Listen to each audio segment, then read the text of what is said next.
sekarang pasca 9 Juli. Apa yang disampaikan tadi dengan adanya selisih, ya, selisih yang dibuat seakan-akan akan ada suatu permasalahan, akan ada satu tuntutan dan lain sebagainya.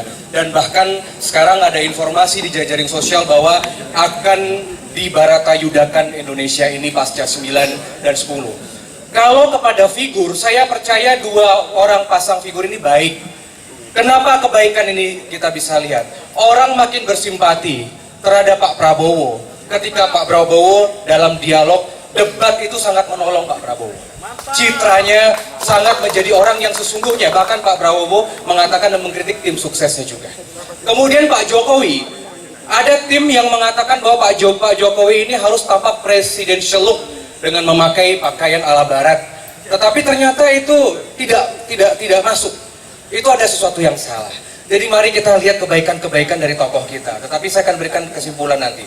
Pertama, anak muda kalau melihat pemilu, orang Bali saya sampaikan, orang Bali kalau sudah urusan politik paling tinggi belok ajungnya.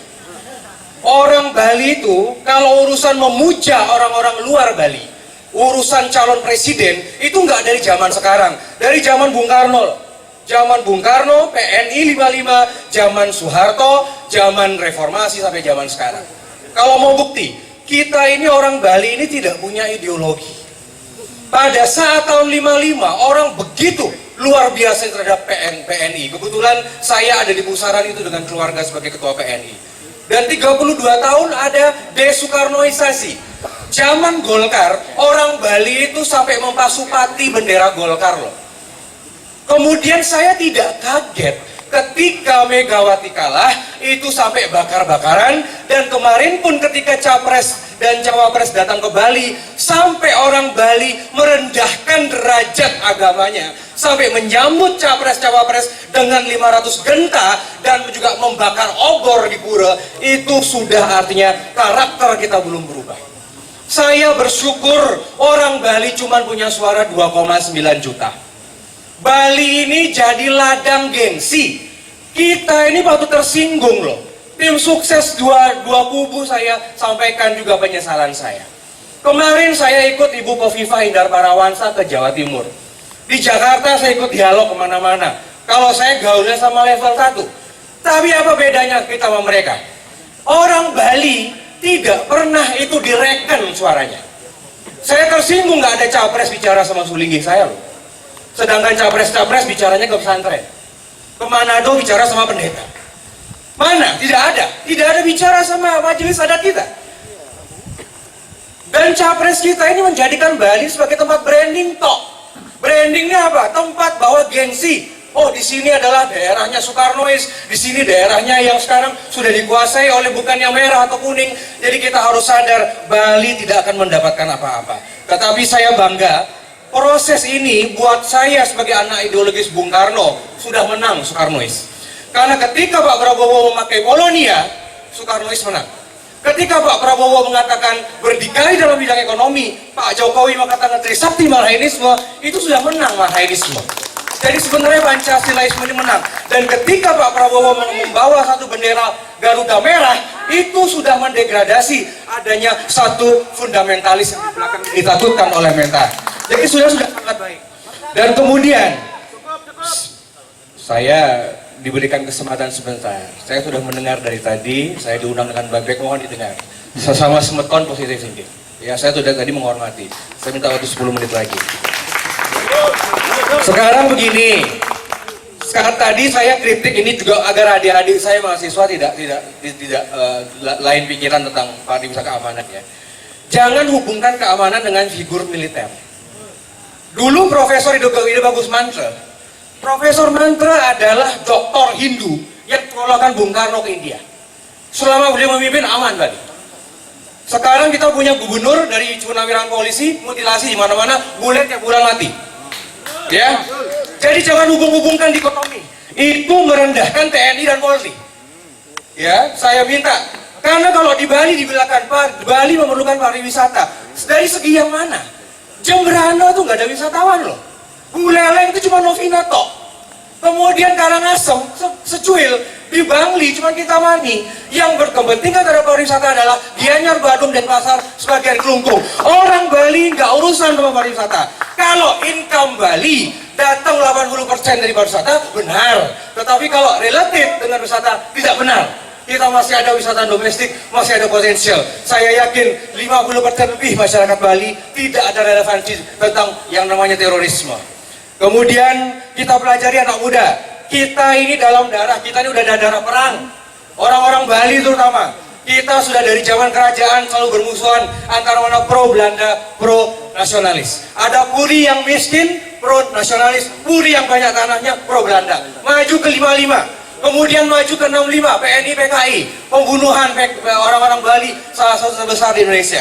Kemudian ketiga tahun 72, penggolkaran. Tahun 99, ada kejadian yang dimananya kerusuhan. Dan ini akan ditakutkan bahwa di dalam darah kita ada darah perang, ada darah puputan. Dan untuk itu, yang terakhir saya simpulkan, saya tidak merasa bangga dengan Pilpres kali ini. Karena kenapa? Saya amati saudara-saudara tim A, tim B, saya sendiri termasuk kita semua tidak mengeluarkan gagasan besar.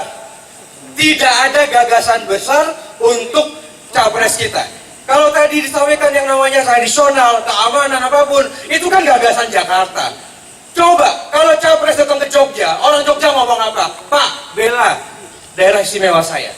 Ketika capres datang ke pesantren, Pak, hari santri nasional, Pak. Ketika datang ke Manado, minta hari raya lagi. Ketika datang ke Sumatera, minta jalan tol. Ketika ke sini, tidak ada gagasan kita. Nah, maka itu saya sampaikan bahwa kita harus ada satu konsep yang ditawarkan, termasuk seni budaya. Saya akan mendukung calon presiden yang mendukung seni dan budaya, karena orang Bali hidup dari sana. Dan kemudian jangan dibawa panggung ke dalam bagian Bali adalah gengsi. Semua calon presiden akan menjadikan Bali sebagai panggung untuk gengsi dan sebagainya. Contoh yang sangat mengkhawatirkan ketika Pak Jokowi tidak mengucapkan Om Swastiastu. Ya, kemarin saya kritik itu, kritik masyarakat saya.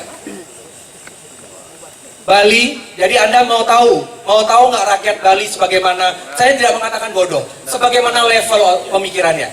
Ketika seorang calon presiden tidak mengatakan Om Swastiastu, di jejaring sosial itu rame. Banyak dari Jokowi pindah ke Prabowo loh. Dan ketika Prabowo mengucapkan Om Swastiastu, banyak masyarakat yang terbuai. Ini semua make up. Kalau mau cari calon presiden, lihat gerbongnya. Bukan cuma figur 4 orang. 4 orang ini baik kok. 4 orang ini nasionalis. Gerbongnya ini loh. Masyarakat Bali harus ngerti dong. Ke siapa yang ada di gerbong A dan gerbong B. Makanya memilih pemimpin harus kita lihat gerbongnya. Apakah related tidak untuk Bali atau tidak. Masa ada satu organisasi agama yang dimana sudah pernah membakar foto gubernur kita, tetapi tiba-tiba mungkin gubernur kita mendukung dari calon presiden itu. Itu yang membuat saya anak-anak muda harus cerdas. Kamu jangan asal saya Prabowo, saya Jokowi. Pendidikan politik itu perlu. Lihat track record. Lihat yang namanya bagaimana kita bisa memilah pemimpin dari sebuah hal yang baik. Dan sebagai penutup, bahwa saya setuju gagasan besar ini harus muncul dari Bali. Siapapun yang terpilih sebagai presiden itu baik, tetapi suatu kewajiban saya menyatakan, terutama saya sampaikan ke anak-anak mahasiswa, saya adalah anak ideologi Soekarno dan ingat pesan Soekarno yang diadopsi oleh Asia Afrika. Kalau kamu memilih pemimpin, pilih pemimpin dari civil leadership. Pilih pemimpin dari orang sipil. Ya, itu adalah pesan dari Bung Karno. Kenapa saya bicara begitu? Uang Venezuela aja, sabar dulu. Yang Venezuela aja Hugo Chavez itu mengatakan begitu. Mesir, Libya dan semuanya. Untuk itu saya sampaikan, mudah-mudahan kita bisa memilih presiden yang pro dengan Bali berdaulat. Terima kasih. Merdeka. Salam 2 jari.